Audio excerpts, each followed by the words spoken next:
Maka untuk masuk ke dalam agama Islam harus mengucapkan 2 kalimat syahadat.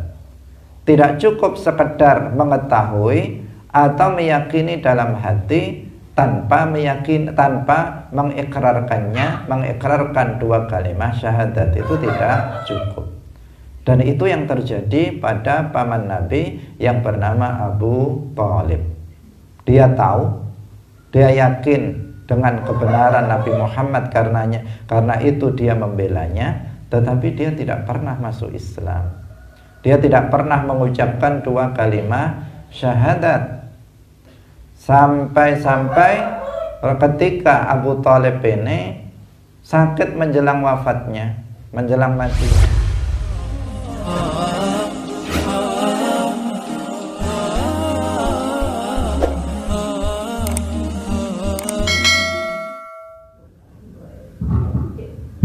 Assalamualaikum warahmatullahi wabarakatuh.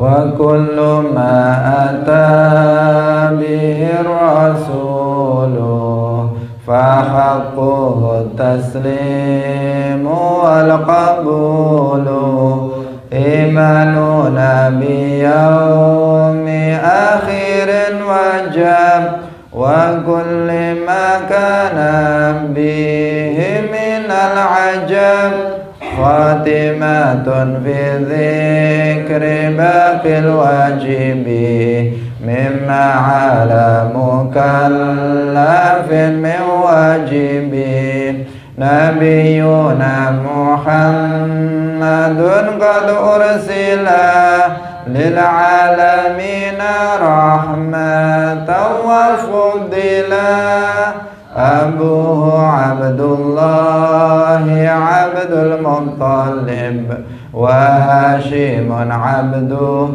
Manafin yantasib wa ummuhu Aminatu Zuhriyah arda'athu Halimatu Sa'diyah mauliduhu bimakkatal aminah wafatuhu biqaibatal madinah atamma qablal wahyi arba'ina wa umruhu qad jawaza sittina wa sab'atun awladuhu faminhumu thalathatun minadh-dhukuri tufhamu Qasim wa Abdullahi wa huwa tayyibun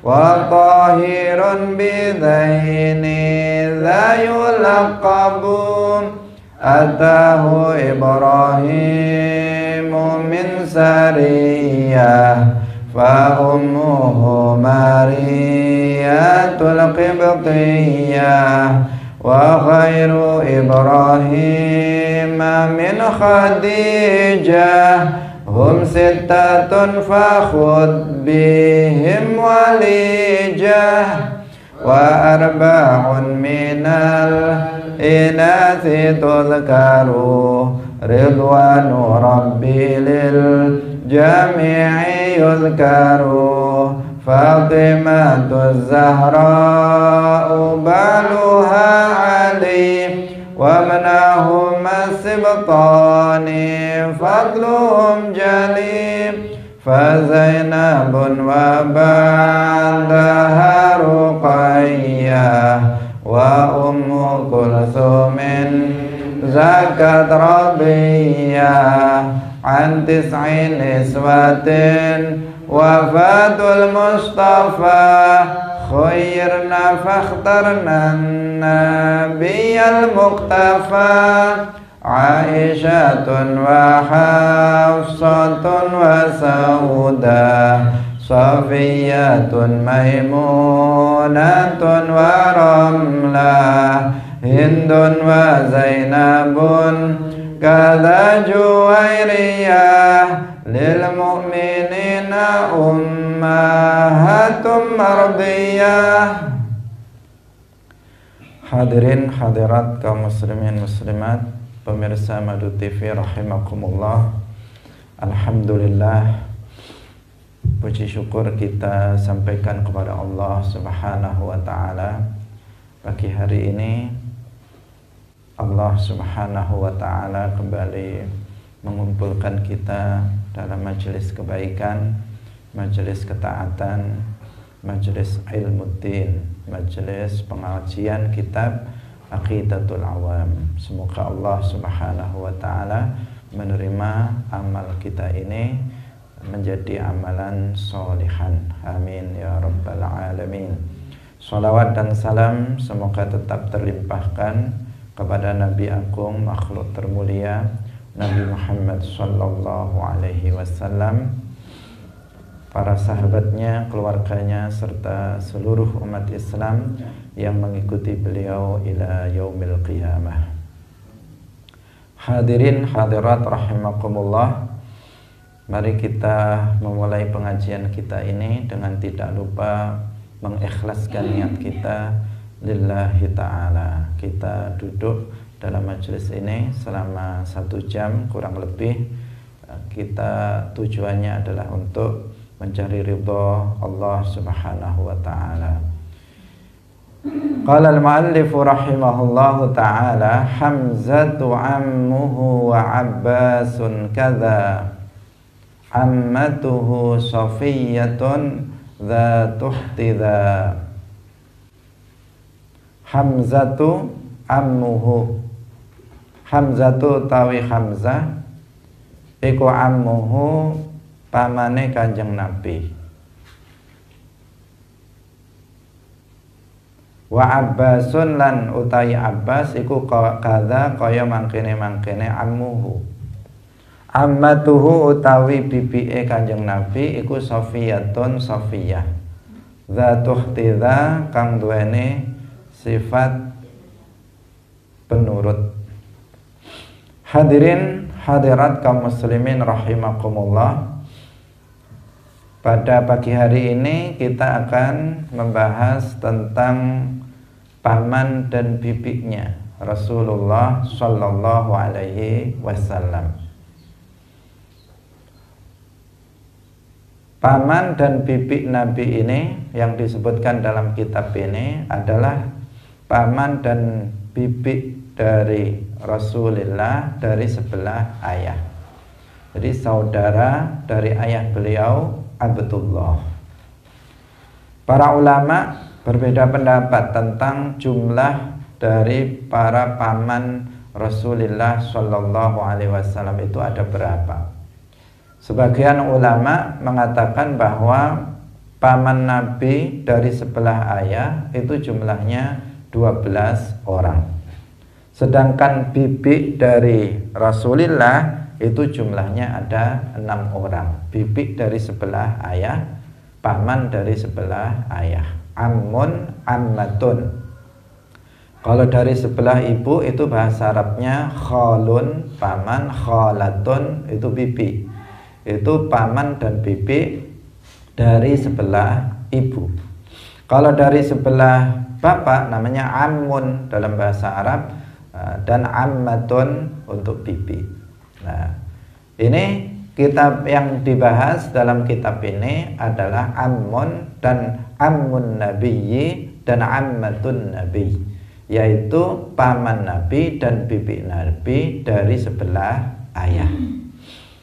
Hadirin rahimakumullah, dari 12 paman Nabi itu nama-namanya yang pertama Hamzah. Ada Hamzah. Kemudian ada Al-Abbas. Ini berarti semuanya putra-putra dari Abdul Muttalib, ya, yaitu Hamzah, kemudian Al-Abbas, Az-Zubair, Al-Harith, Jahal, Qusam, Dirar, Al-Ghaidaq, Al-Muqawwam, Abu Talib yang nama aslinya itu Abdul Manaf, kemudian Abdul Ka'bah, kemudian Abu Lahab atau Abdul Uzza. Ini adalah nama-nama dari paman Rasulullah Shallallahu Alaihi Wasallam. Nah, sebagian dari paman-paman Nabi ini ada yang sudah meninggal sebelum Rasulullah Shallallahu Alaihi Wasallam diangkat menjadi nabi. Jadi Nabi belum diangkat menjadi nabi, sudah wafat sebagian mereka. Nah, tetapi sebagian ada yang kemudian menemui Islam, tetapi dia tidak masuk ke dalam agama Islam, seperti Abu Lahab, seperti Abu Thalib. Nah, mereka menemui Islam, artinya mereka tahu diangkatnya Nabi Muhammad menjadi seorang nabi, tetapi mereka tidak mau beriman kepada Rasulullah Shallallahu Alaihi Wasallam. Seperti halnya tadi kita sebut Abu Lahab. Bahkan Abu Lahab kemarin sudah kita nyatakan dia sampai-sampai termasuk orang yang dinas akan masuk ke dalam neraka. Tabbat yada abi lahabi wa tabb. Nah, ini adalah nas dari Al-Quran yang yang menunjukkan bahwa Abu Lahab itu orang yang celaka. Ini juga paman dari Rasulullah Shallallahu Alaihi Wasallam. Abu Lahab memang sejak awal dia sudah menentang dakwah Rasulullah Shallallahu Alaihi Wasallam. Ketika Rasulullah diperintahkan untuk berdakwah secara jahriyah, beliau mengumpulkan keluarganya setelah turun ayat wa anzir ashiratakal aqrabin, agar beliau berdakwah kepada keluarganya secara jahriyah, secara secara umum, tidak secara individu-individu. Beliau mengumpulkan keluarganya, dikumpulkan di suatu tempat, kemudian diseru untuk beribadah, untuk masuk ke dalam Islam, beribadah hanya kepada Allah dan meninggalkan sesembahan selain Allah. Tetapi Abu Lahab ini yang menentang keras. Dia mengatakan, tabban laka ya Muhammad, alihadza jama'tana. Celaka kamu wahai Muhammad, kata Abu Lahab ini. Apakah hanya untuk ini kamu mengumpulkan kami? Jadi dia menentang langsung siapa? Abu Lahab ini, paman Rasulullah Shallallahu Alaihi Wasallam. Sehingga kemudian turun ayat tabbat yada itu, tabbat yada abi lahabi wa tabb. Hadirin hadirat rahimakumullah. Ini siapa? Abu Lahab. Kemudian Abu Thalib, sebenarnya dari awal Abu Thalib ini mendukung dakwah Nabi. Sejak awal bahkan Abu Thalib ini adalah yang merawat Nabi sejak beliau ditinggal oleh kakeknya Abdul Muttalib, seperti yang sudah kita ceritakan. Setelah beliau diasuh ibunya, kemudian ibunya wafat, kemudian diasuh oleh kakeknya Abdul Muttalib. Setelah kakeknya wafat, kemudian diasuh oleh pamannya sampai beliau dewasa dan menikah. Nah, ketika diangkat menjadi nabi, ketika Nabi Muhammad diangkat menjadi nabi, Abu Thalib itu mengetahui itu, dan Abu Thalib itu juga tahu bahwa apa yang terjadi pada Nabi Muhammad itu adalah benar, bahwa Muhammad itu betul-betul utusan Allah. Abu Thalib itu mengetahui hal seperti itu, sehingga Abu Thalib inilah yang kemudian membela Rasulullah Shallallahu Alaihi Wasallam dalam berdakwah. Ketika orang-orang kafir Quraisy berusaha untuk untuk menghalang-halangi dakwah Islam, maka Abu Thalib adalah salah satu penopang dakwah Rasulullah Sallallahu Alaihi Wasallam. Hadirin hadirat rahimakumullah. Tetapi Abu Thalib ini ternyata sampai dia menghembuskan nafasnya yang terakhir, dia tidak pernah mengucapkan dua kalimat syahadat. dia tidak pernah masuk ke dalam agama Islam. Ini Abu Thalib. Padahal dia tahu bahwa Nabi Muhammad itu Rasulullah, tetapi dia tidak mau berikrar masuk ke dalam agama Islam, maka hukumnya dia tetap dalam kekufuran. Karena untuk dihukumi sebagai seorang muslim, orang kafir, untuk dihukumi sebagai seorang muslim, dia harus mengucapkan 2 kalimat syahadat. Kalau seseorang itu lahir dari kedua orang tua yang muslim muslimah, ayahnya itu muslim, ibunya muslimah, maka anaknya secara otomatis menjadi muslim. Walau lam yantiq bisyahadatain, meskipun tidak mengucapkan 2 kalimat syahadat, dia muslim. Itu kalau bapak ibunya muslim muslimah. Tetapi kalau bapak ibunya itu kafir misalnya, dari awal dia kafir, atau seseorang itu memang menganut agama selain Islam sejak awal, maka untuk masuk ke dalam agama Islam harus mengucapkan 2 kalimat syahadat. Tidak cukup sekedar mengetahui atau meyakini dalam hati tanpa mengikrarkan 2 kalimat syahadat, itu tidak cukup. Dan itu yang terjadi pada paman Nabi yang bernama Abu Thalib. Dia tahu, dia yakin dengan kebenaran Nabi Muhammad, karena itu dia membelanya, tetapi dia tidak pernah masuk Islam. Dia tidak pernah mengucapkan 2 kalimat syahadat.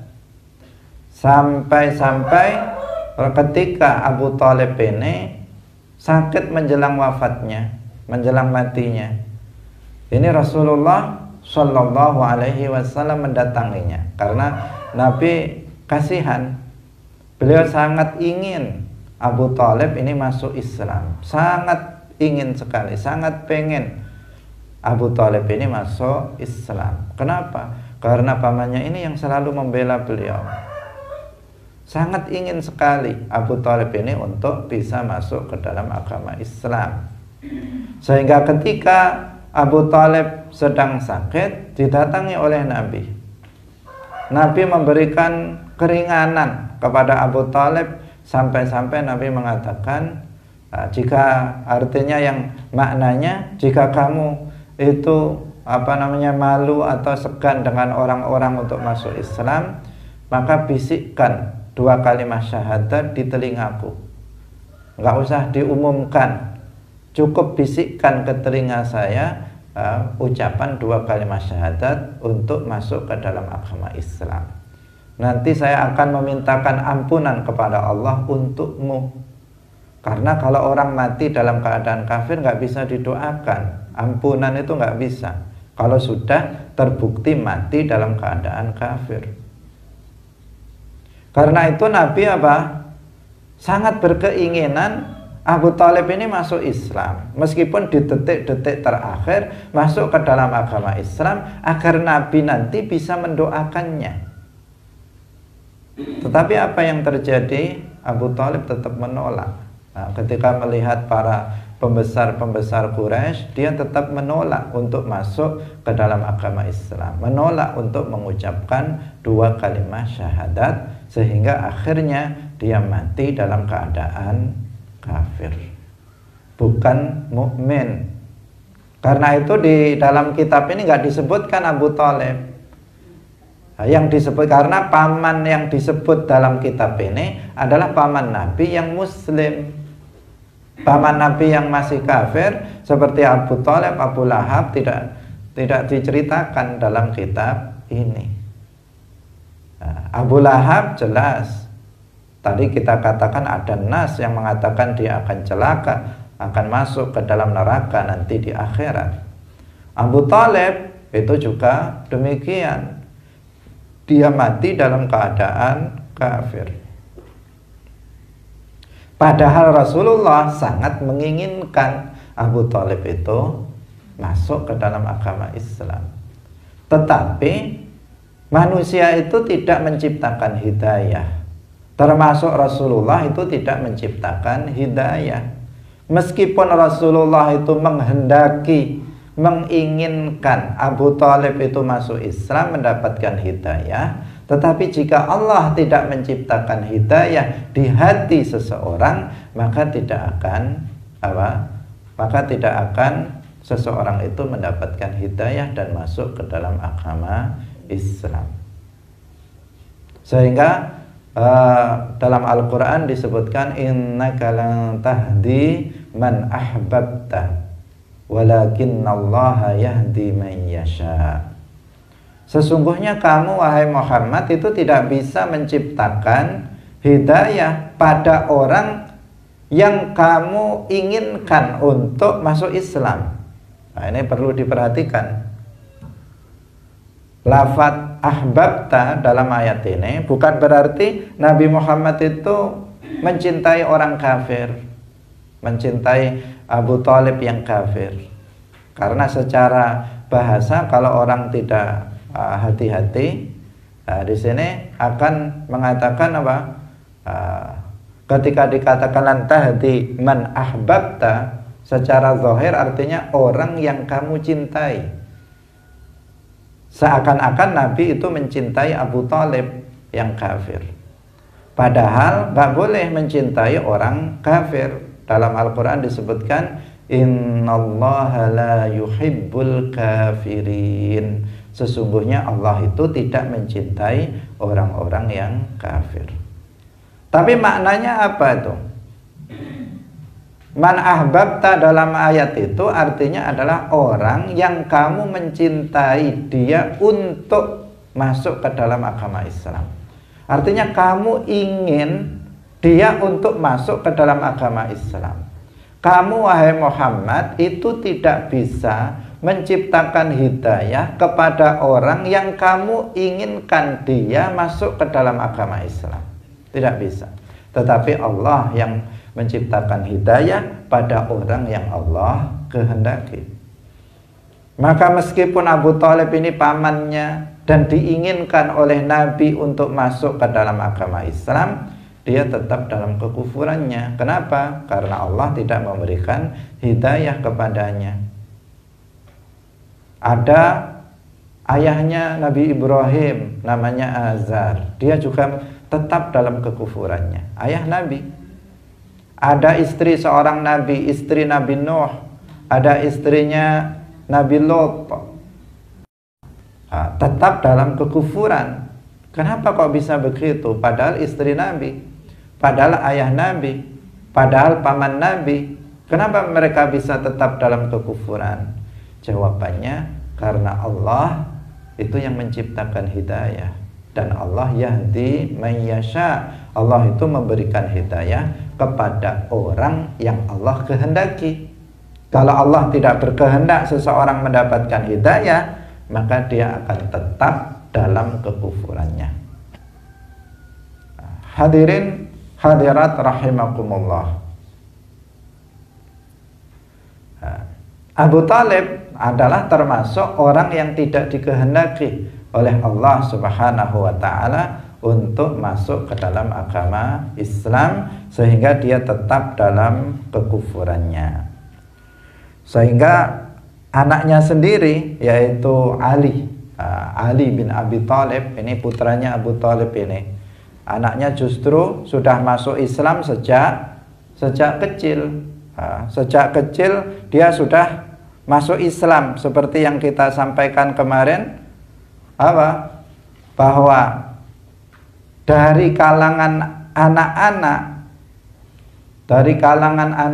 yang pertama kali masuk Islam adalah Ali. Dan itu itu anak dari Abu Thalib, yang dikatakan tadi kita katakan dia tidak masuk Islam, dia tetap dalam kekufuran. Hadirin hadirat rahimakumullah.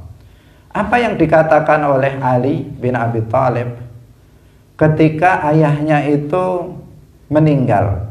Jadi, ketika ayahnya itu meninggal, Sayyidina Ali itu mengatakan,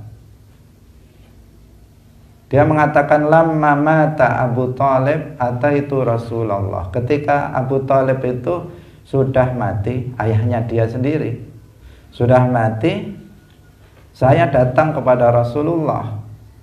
Kemudian aku mengatakan inna ammaka asy-syaikhad dhal qad mat.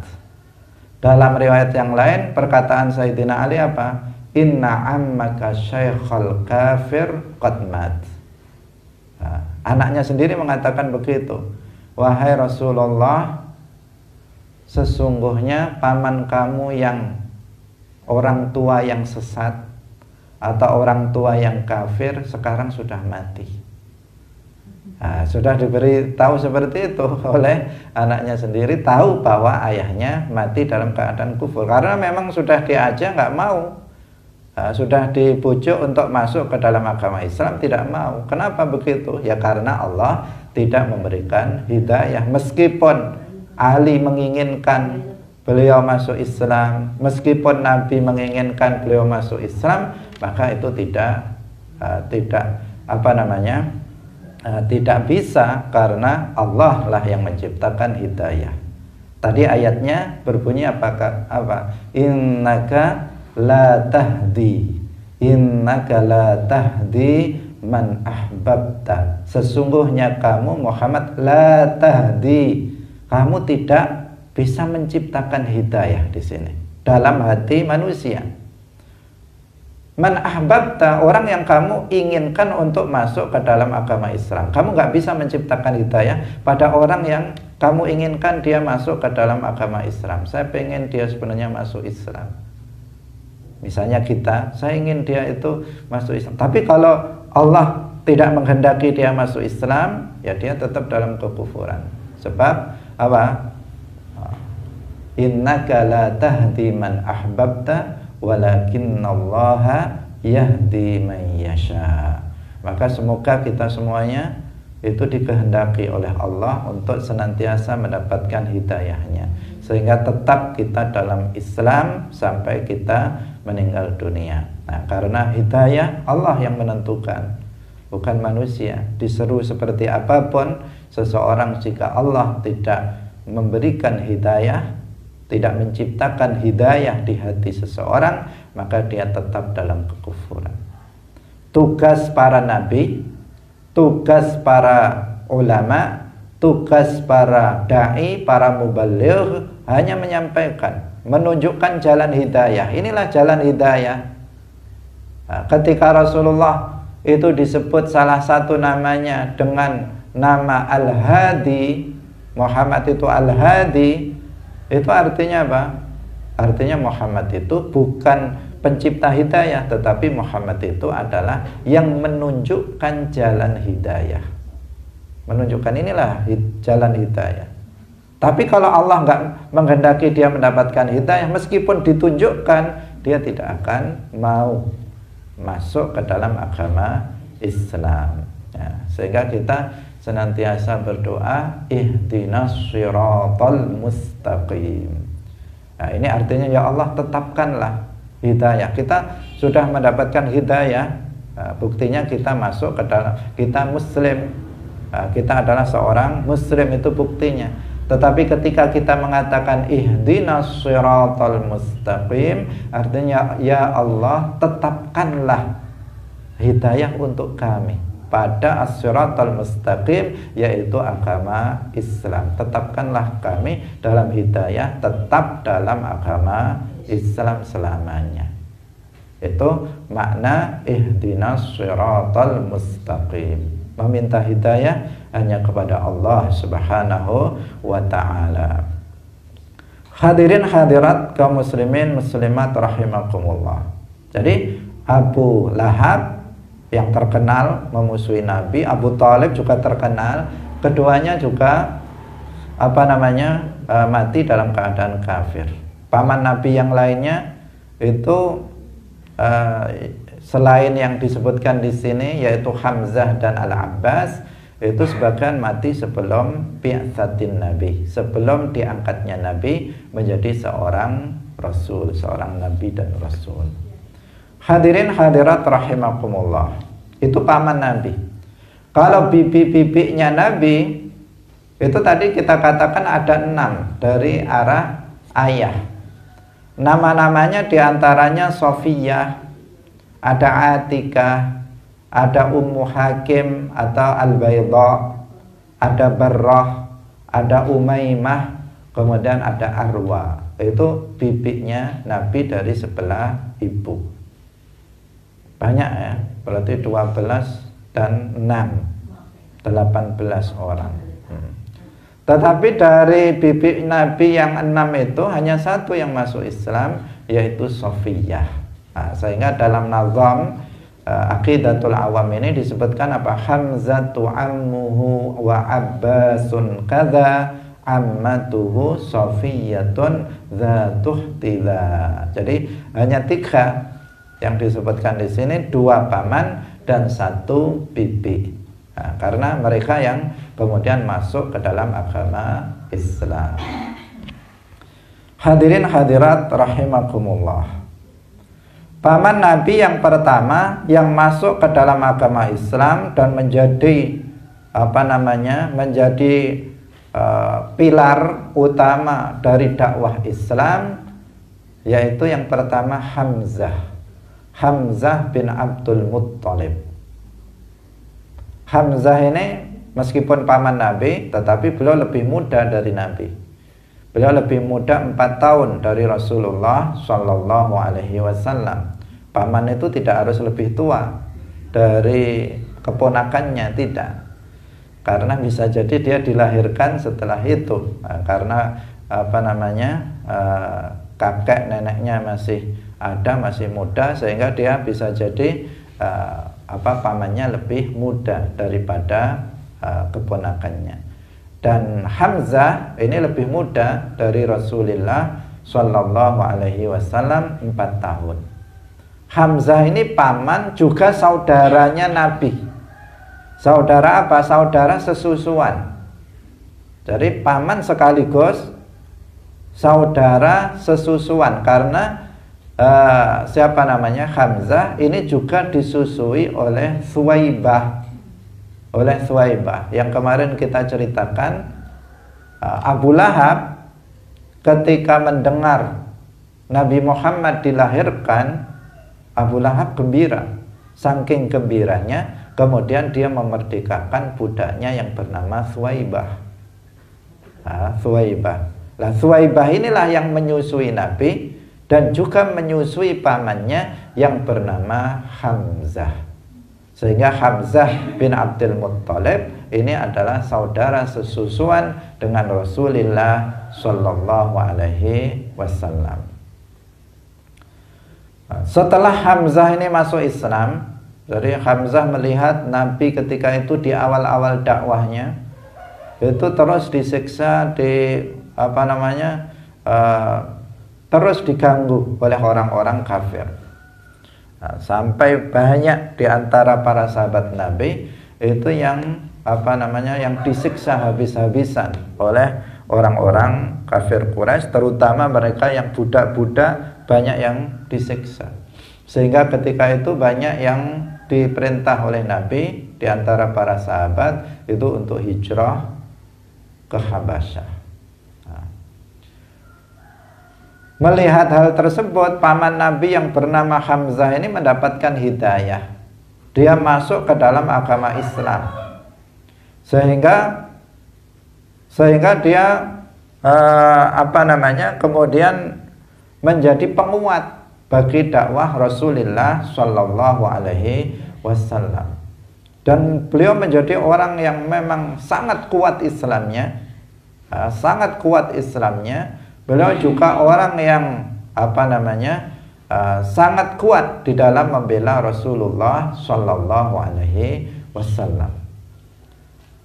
Beliau ikut dalam perang Badar dan menjadi pahlawan, ya kalau bahasa sekarang, orang yang luar biasa jasanya dalam perang Badar, sehingga beliau mendapatkan kemenangan. Umat Islam mendapatkan kemenangan besar dalam perang Badar.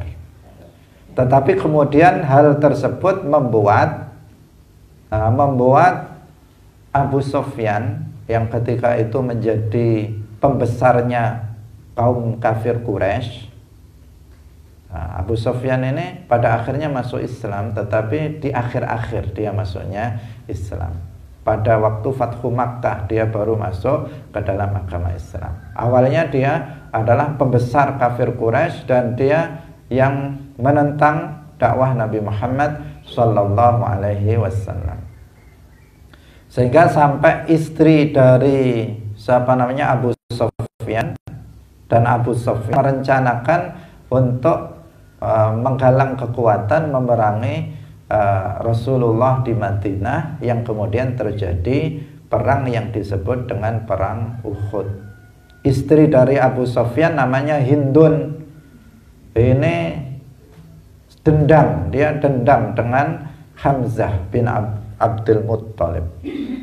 Sehingga dia menyuruh orang namanya Wahsy untuk secara khusus membawa misi dalam perang Uhud untuk membunuh Hamzah bin Abdul Muttalib. Dan kemudian ternyata dalam perang Uhud ini umat Islam sempat kelabakan karena ada sebagian para sahabat yang tidak mau taat kepada Rasulullah Shallallahu Alaihi Wasallam. Pasukan pemanah yang diperintahkan oleh Nabi untuk tetap di gunung,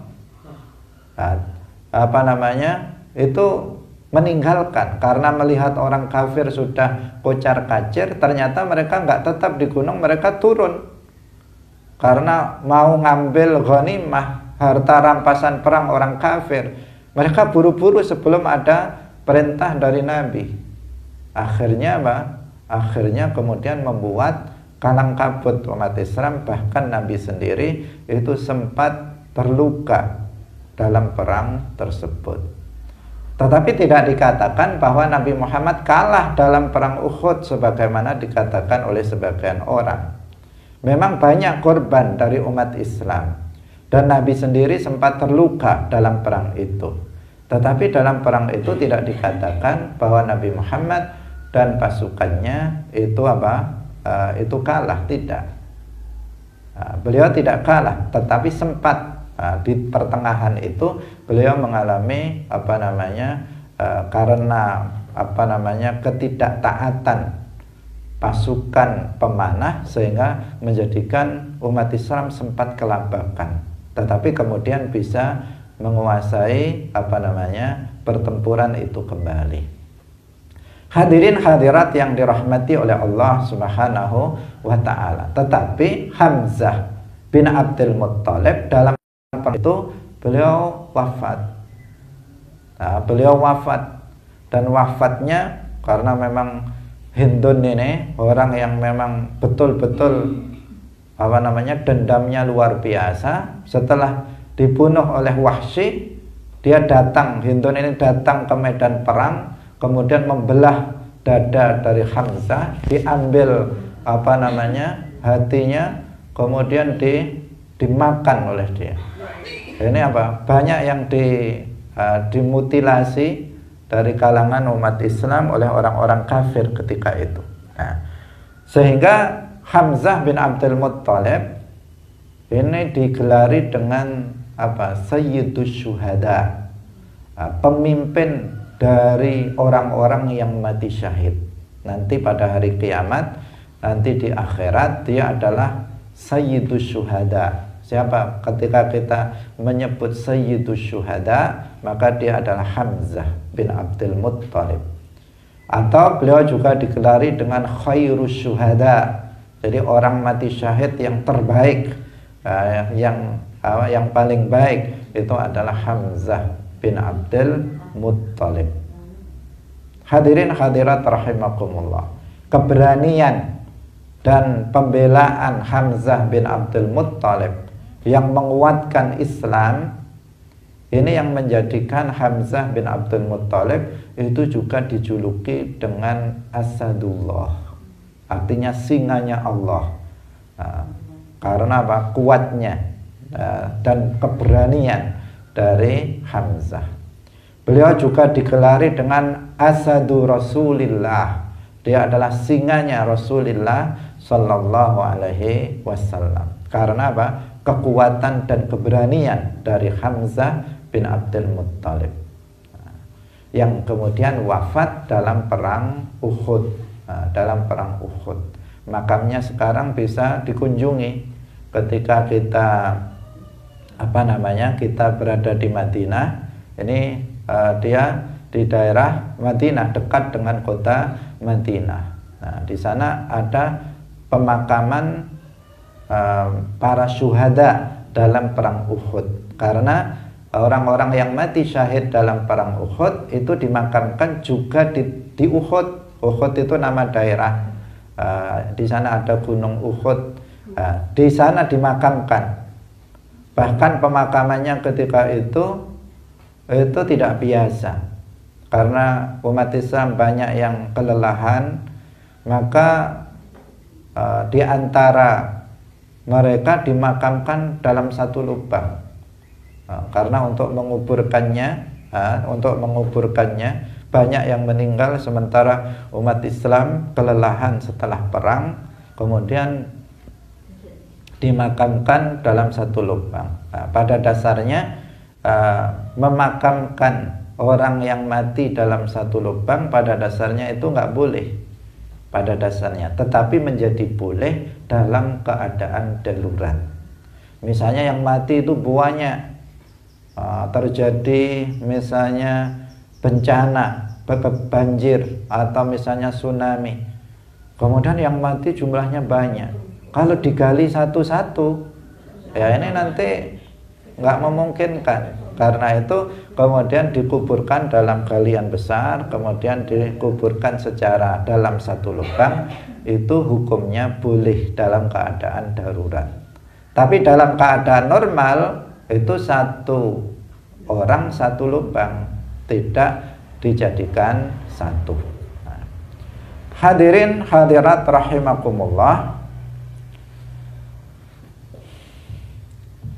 Yang kedua adalah Al-Abbas. Yang kedua paman Nabi adalah Al-Abbas bin Abdul Muttalib. Beliau adalah paman Nabi yang paling muda. Paman Nabi yang paling muda. Hamzah tadi lebih muda dari Nabi Muhammad, Al-Abbas lebih muda lagi. Dalam perang Badar, Al-Abbas ini masih kafir bersama orang kafir Quraisy. Ketika masih dalam perang Badar, beliau masuk Islam sebelum terjadinya perang Khaybar, tetapi beliau merahasiakan keislamannya sampai dengan Fathu Makkah. Ini Al-Abbas. Jadi ketika Al-Abbas ini masuk ke dalam agama Islam, orang-orang kafir Quraisy itu gundah, mereka bingung, mereka semakin takut dengan kekuatan Nabi Muhammad Sallallahu Alaihi Wasallam. Kenapa? Karena semakin banyak orang yang membela Rasulullah Sallallahu Alaihi Wasallam. Sehingga ada putra Al-Abbas yang terkenal, yaitu Ibnu Abbas, Abdullah ibnu Al-Abbas. Itu seorang sahabat terkemuka Nabi yang ilmunya sangat luas dan banyak meriwayatkan hadis Rasulullah. Al-Abbas inilah yang kemudian menjadi kakek dari dari para khalifah Bani Abbasiyah. Kita tahu dalam sejarah Islam setelah masa khilafah Rashidah, khalifah itu kemudian berganti menjadi menjadi Bani Umayyah, kerajaan, menjadi daulah kerajaan, yaitu dari kalangan Bani Umayyah. Setelah Bani Umayyah itu tumbang, kemudian digantikan oleh Bani Abbasiyah. Dikenal Abbasiyah karena mereka adalah keturunan dari Al-Abbas bin Abdul Muttalib, paman dari Rasulullah Sallallahu Alaihi Wasallam. Hadirin rahimakumullah, beliau wafat pada usia 88 tahun. sudah tua, disolati oleh Sayyidina Utsman ibnu Affan pada tahun 32 Hijriah. Artinya beliau wafat pada masa Khalifah Utsman ibnu Affan radhiyallahu anhu, khalifah yang ketiga. Kemudian yang berikutnya, ini dua paman Nabi yang masuk ke dalam agama Islam. Kalau selain yang tadi kita sebutkan Abu Lahab, tidak disebut dalam kitab ini karena dia mati dalam keadaan kafir. Abu Thalib tidak disebut juga karena Abu Thalib itu juga mati dalam keadaan kafir. Meskipun Rasulullah tadi menghendaki dia masuk ke dalam agama Islam, tetapi Allah tidak berkehendak. Sedangkan bibi dari Rasulullah yang masuk ke dalam agama Islam adalah Safiyah, ammatuhu Safiyatun dzatuh tidza.